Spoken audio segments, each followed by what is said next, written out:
আসসালামু আলাইকুম দর্শক বন্ধুরা, কেমন আছো তোমরা? তো আজকে সারাদিন কি কাজ করলাম সেগুলোই তোমাদের সঙ্গে শেয়ার করব। সকালে খাওয়ার পরে কাপড় ধুবো, এক বল কাপড় ভিজাইয়ে রাখছি।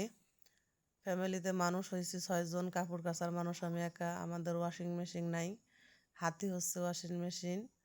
তো যাই হোক, ভালো করে কথা বলতে পারি না, ভুল হইলে আপনারা ক্ষমার দৃষ্টিতে দেখেন। আর ভিডিওই তো দেখেন না কেউ, তার দেখারই বাকি আছে।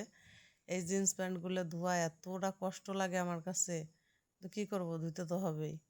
তারপরে কাপড় রোদে শুকাইতে দিয়েছি, নদীর পাড়ে রান্না করতে চলে আসছি। দুপুরের রান্নায় বাচ্চাদের জন্য ব্রয়লারের মাংস রান্না করছি।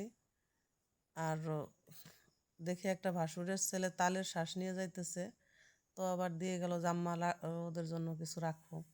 এগুলো কিন্তু খাইতে খুব মজা। দেখছেন অনেক সুন্দর হয়েছে, কিন্তু এগুলো একদম নরম আছে এখনও। এগুলো খাওয়াই বেশি ভালো, আর একটু শক্ত হয়ে গেলে এগুলো খাইলে আবার পেটে ব্যথা করে। তো আপনাদের ভাইয়া আবার ব্রয়লার মুরগির মাংস খায় না, তার জন্য আবার একটু সোনালি মুরগির মাংস রান্না করলাম, আর একটু কাঁকরোল ভাজছি। যাই হোক, এই ছিল আজকে আমার রান্না। আজকের ভিডিওটা কেমন